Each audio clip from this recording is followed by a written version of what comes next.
It depends on the situation. It's not too hard to really bait them. Look homeless, look poor. Yeah, be in this like when you watch on Cops, the TV show, be in an area that's known to frequent poor people and maybe drug activity or something. Be in the wrong place at the wrong time, and look poor, look like you're probably desperate. There's a lot of little factors that go into cop baiting. Okay, you don't have to do it intentionally. It could just be a part of your lifestyle.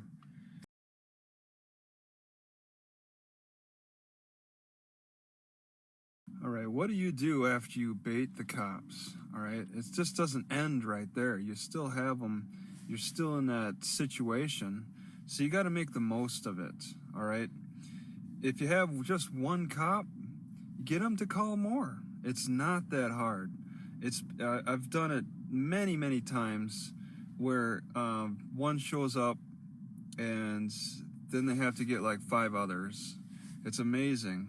And they arrive pretty quickly too, the backup. And in a way, it's kind of a refreshing feeling to think that you're drawing their attention away from actual real crimes that could have been occurring at that time. And it takes little effort. Once again, all you got to do is put up a little resistance. When they want to identify you, if you really feel like they're harassing you, question their reason for wanting to get your personal information. Many times, I'd hate to say 9 times out of 10, but I'd say over half the time, over half at least, they'll immediately call backup because that's in their training. They have to call backup when there's even a hint of resistance. You don't have to pull out a knife, okay? You just put up a little resistance about identifying yourself, and you don't even have to refuse to identify. You could just simply ask them to identify themselves, and they'll be the ones refusing, and it'll be on them. All right, they're the ones who aren't willing to make a fair trade, as you hear Trump talk about a lot in this investigation interaction. Okay, because you're investigating them as much as they're investigating you. So, and your best tools in your investigation of them, of course, is the camera. Keeping a pad and pencil or paper at your immediate reach can be helpful. That way you can start writing their information down, mainly their names, their full names. And if they refuse to do that, then you have to do an FOIA request with the police station. But you're doing an investigation on your own of them as well, as best you can, with whatever means that you have available. Okay, and that's a form of resistance. You're doing the same thing they are, but they have to take it up a notch. Okay, their investigation of you has to be even more intensive, intimidating. Okay, because intimidation can really squeeze out a lot of information from a person who starts acting a little more brave.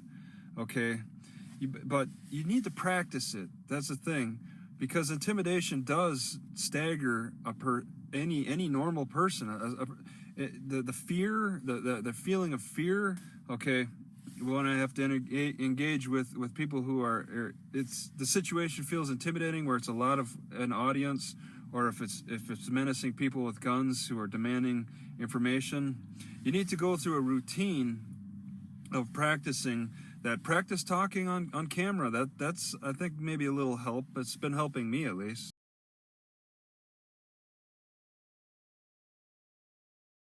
I wanna know exactly why. I want to know immediately why the cop is there. So, all right, and this is what makes, I think, for better entertainment for me, at least as a viewer. It makes for better entertainment on YouTube. Okay, and I don't think a cop will stick around to answer all these questions, so you don't get to the point where you might want to prioritize your questions anyway. The most important at the top, the least important at the bottom, because the cop's not going to want to sit there and answer all your questions. So I want to know, was there a complaint? Okay, who was the complainant? Why did the cop stop? Okay, was somebody making a call and then the cop showing up on their behalf, or the cop showing up on their own and just enforcing a law that way? I want to know the cop's name. What is your name? What is your police department? Is this a sheriff's department? Is this police department? It can be kind of hard to tell, especially when it's dark out. All right, the cop's like, well, I'm wearing a uniform. Well, sometimes you can't see that when they're shining a flashlight in your face and it's nighttime. Okay, who is your police chief? All right, people like to ask for the supervisor. Let's get a supervisor out here. Cop's like, well, I'm the supervisor. I at least want to know, at least you can ask, who is your police chief? Or who is your supervisor? Okay, who is the next person above you? Just at least give a name, a full name, a full wholesome name. Have you sworn to an oath for your police department? Have you sworn to any oaths? Okay, you don't have to ask them to recite the oath. If you want to, what the heck? But I mean, you won't get all your questions answered. You can find out what that oath is afterward. How long have you worked for the department? I think that's relevant. Okay, did they just start last week? Are they a veteran? Are you under the influence of anything? Anything like aspirin, all right? When I was in the military, when I was in Barksdale Air Force Base, that was a nuke base, and you couldn't even carry a gun if you took aspirin, because they wanted everybody that sober. They don't want anybody under the influence of anything.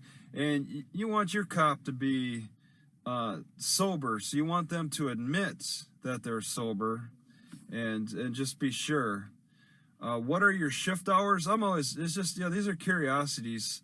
Well, what hours are you working? And did you get enough sleep before you started this shift? Okay?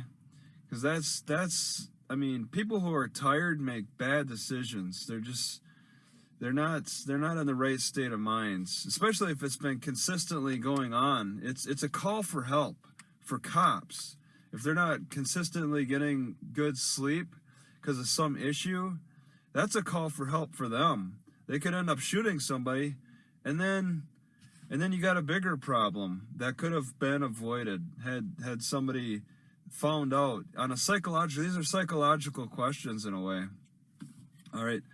Another curiosity: what is the address of your police station?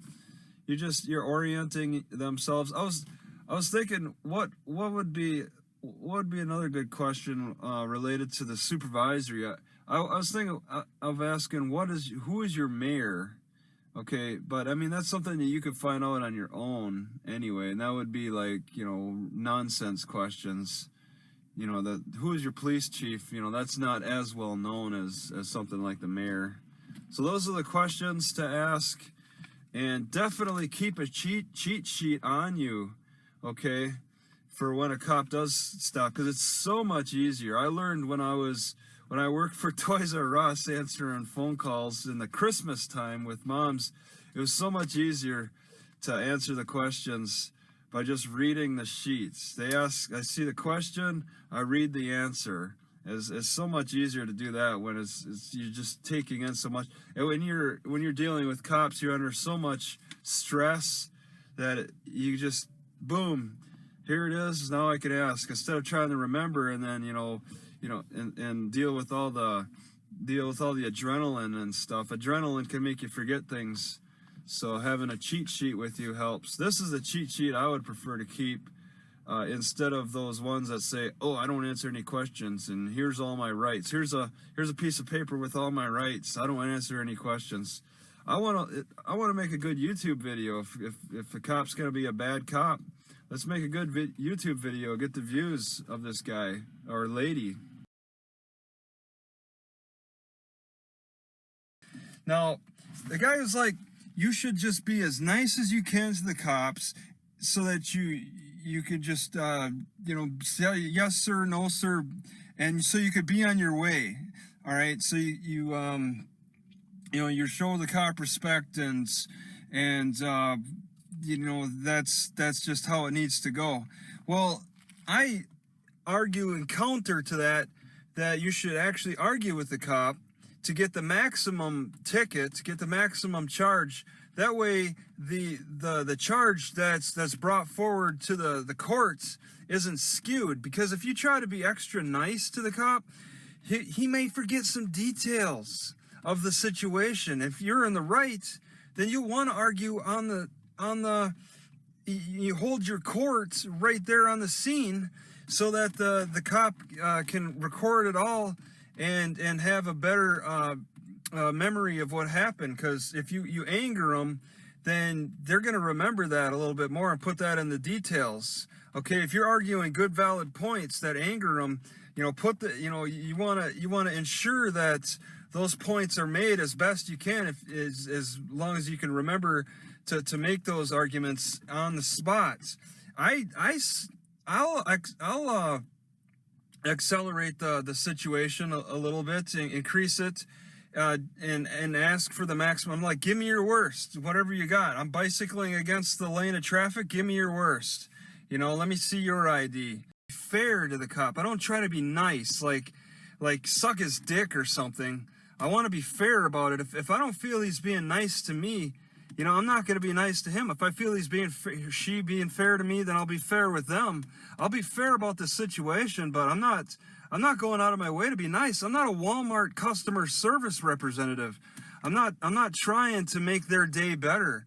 Okay, I'm trying to be fair about a situation when I get approached. I tried to be as fair as I could about some gangster people that tried to stop me. And I'm going to put that video up actually on this channel. I'll probably put back to back. But this situation with this guy, I don't want to lower the situation. I don't want to try to be as nice as I can and kiss a cop's butt. It's not in my best interest, because he might forget details. He might leave details out because I was nice. Oh, you're going 70, but I'll give you 60. I'm like, no, if that's what you think I was doing, I'll argue from there. I'm not interested in trying to reduce, to look for a discount. You asked for a discount. I heard a lady ask for a discount with a judge, and the judge is like, we don't give discounts. Cops are giving discounts for you being like nice. Judges don't do that. So I'd rather take it to the judge and try to be as honorable and fair about the situation in all as detail as I can, at least for the things that I've been approached with.